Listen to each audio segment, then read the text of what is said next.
जय श्री राधे। पितृदोष के संबंध में ज्योतिष और पुराणों की अलग अलग धारणा है, लेकिन यह तय है कि यह हमारे पूर्वजों और कुल परिवार के लोगों से जुड़ा दोष है।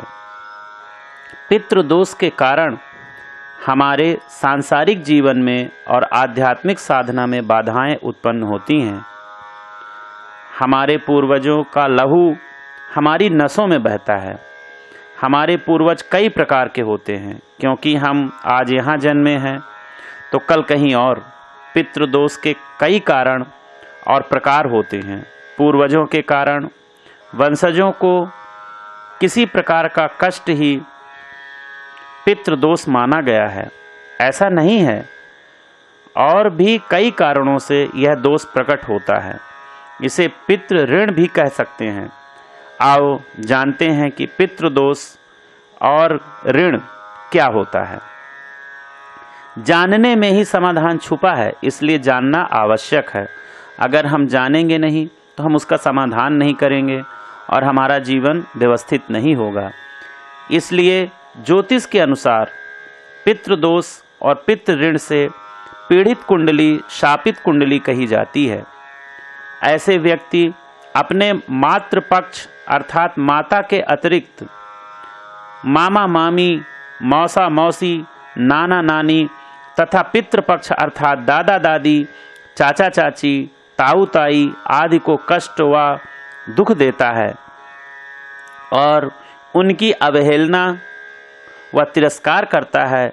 जन्मपत्री में यदि सूर्य पर शनि राहु केतु की दृष्टि या युति द्वारा प्रभाव हो तो जातक की कुंडली में पितृ ऋण की स्थिति मानी जाती है।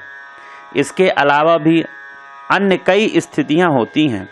हालांकि इसके अलावा व्यक्ति अपने कर्मों से भी पितृदोष निर्मित कर लेता है।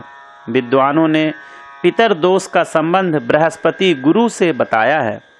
अगर गुरु ग्रह पर दो बुरे ग्रहों का असर हो तथा गुरु 4, 8, 12 के भाव में हो या नीच राशि में हो तथा अंशों द्वारा निर्धन हो तो यह दोष पूर्ण रूप से घटता है।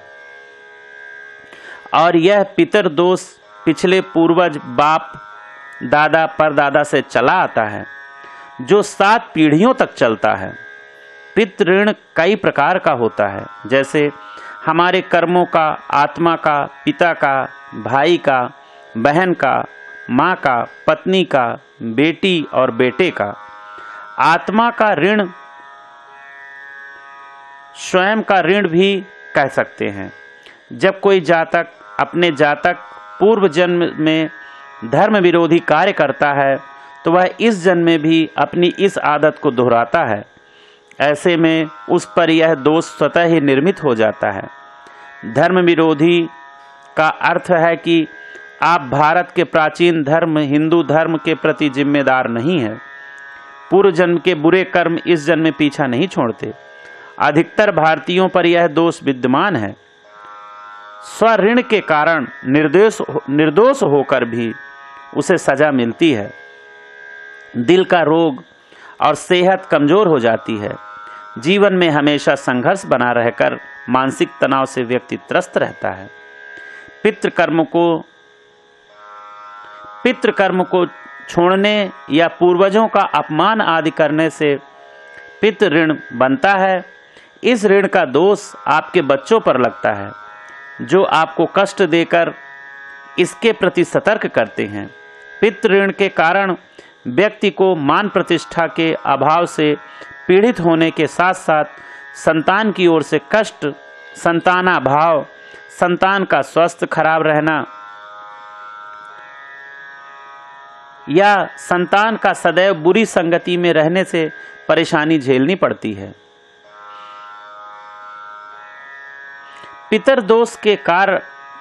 पितृदोष के और भी दुष्परिणाम देखे गए हैं, जैसे कई असाध्य व गंभीर प्रकार का रोग होना, पीढ़ियों से प्राप्त रोग को भुगतना या ऐसे रोग होना जो पीढ़ी दर पीढ़ी चलता रहे।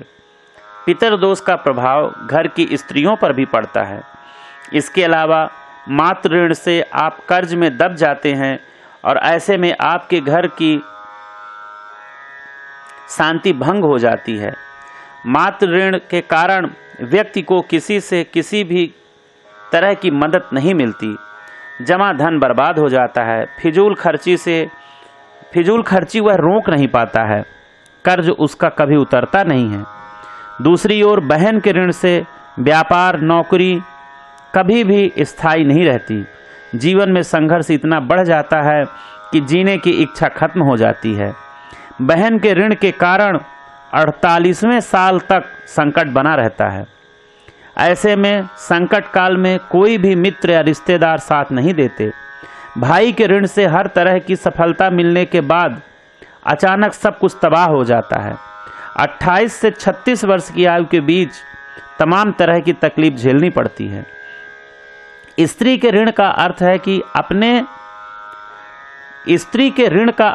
कि आपने किसी स्त्री को किसी भी प्रकार से प्रताड़ित किया हो, इस जन्म में या पूर्व जन्म में, तो यह ऋण निर्मित होता है। स्त्री को धोखा देना, हत्या करना, मारपीट करना, किसी स्त्री से विवाह करके उसे प्रताड़ित कर छोड़ देना आदि कार्य करने से यह ऋण लगता है। इसके कारण व्यक्ति को कभी स्त्री और संतान सुख नसीब नहीं होता। घर में हर तरह के मांगलिक कार्य में विघ्न आता है। इसके अलावा गुरु का ऋण, शनि का ऋण, राहु और केतु का ऋण भी होता है। इसमें से शनि के ऋण उसे लगता है जो धोखे से किसी का मकान, भूमि या संपत्ति आदि हड़ लेता है, किसी की हत्या करवा देता है या किसी निर्दोष को जबरन प्रताड़ित करता है। ऐसे में शनिदेव उसे मृत्यु तुल्य कष्ट देते हैं और उसका परिवार बिखर जाता है। राहु के ऋण को अजन्मे का ऋण कहते हैं। इस ऋण के कारण व्यक्ति मरने के बाद प्रेत बनता है। किसी संबंधी से छल करने के कारण या किसी अपने से ही बदले की भावना रखने के कारण यह ऋण उत्पन्न होता है। इसके कारण आपके सिर में गहरी चोट लग सकती है। निर्दोष होते हुए भी आप मुकदमे आदि में फंस जाते हैं। बच्चों को इससे कष्ट होता है। इसी तरह केतु के ऋण अनुसार संतान का जन्म मुश्किल से होता है और यदि हो भी जाता है तो वह हमेशा बीमार रहता है। यदि आपने किसी कुत्ते को मारा है तो यह भी ऋण लगता है। ब्रह्म ऋण, पितृ ऋण या दोष के अलावा एक ब्रह्म दोष भी होता है। इसे भी पितृ के अंतर्गत ही माना जा सकता है। ब्रह्मा ऋण तो वो ऋण है जिसे हम पर ब्रह्मा का कर्ज कहते हैं। ब्रह्मा जी और उनके पुत्रों ने हमें बनाया तो किसी भी प्रकार के भेदभाव, छुआछूत, जाति आदि में विभाजित करके नहीं बनाया, लेकिन पृथ्वी पर आने के बाद हमने ब्रह्मा के कुल को जातियों में बांट दिया। अपने ही भाइयों से अलग होकर उन्हें विभाजित कर दिया। इसका परिणाम यह हुआ कि हमें युद्ध, हिंसा और अशांति को भोगना पड़ा और पड़ रहा है। वर्तमान में लालच, डर या सैकड़ों सालों से फैलाई गई नफरत के आधार पर कुछ लोग अपना पितृ धर्म छोड़कर दूसरा धर्म अपना लेते हैं। इसका परिणाम वर्तमान में नहीं लेकिन बाद में भुगतना ही होगा। हालांकि देश के बहुत से क्षेत्र भुगत भी रहे हैं। धर्मांतरण जैसे कृत्यों से ब्रह्मा का दोष उत्पन्न होता है और फिर आपके बच्चों को इसको भुगतना पड़ता है। ब्रह्म दोष हमारे पूर्वजों, हमारे कुल देवता, हमारे धर्म, हमारे वंश आदि से जुड़ा है। बहुत से लोग अपने पितृधर्म, मातृभूमि या कुल को छोड़कर चले गए हैं। उनके पीछे यह दोष कई जन्मों तक पीछा करता रहता है। यदि कोई व्यक्ति अपने धर्म और कुल को छोड़कर गया है तो उसके कुल के अंत होने तक यह चलता रहता है, क्योंकि यह ऋण ब्रह्मा और उनके पुत्रों से जुड़ा हुआ है। मान्यता अनुसार ऐसे व्यक्ति का परिवार किसी न किसी दुख से हमेशा पीड़ित बना रहता है और अंत मरने के बाद उसे प्रेत योनि मिलती है। खास उपाय: पितृदोष या ऋण को उतारने के 3 उपाय देश के धर्म अनुसार कुल परंपरा का पालन करना, पितृपक्ष में तर्पण और श्राद्ध करना और संतान उत्पन्न करके उसमें धार्मिक संस्कार डालना, प्रतिदिन हनुमान चालीसा पढ़ना, भुकुटी पर शुद्ध जल का तिलक लगाना, 13, 14 अमावस और पूर्णिमा के दिन गुड़ घी की धूप देना, घर के वास्तु को ठीक करना और शरीर के सभी छिद्रों को अच्छी रीति से प्रतिदिन साफ सुथरा रखने से भी यह ऋण चूकता है।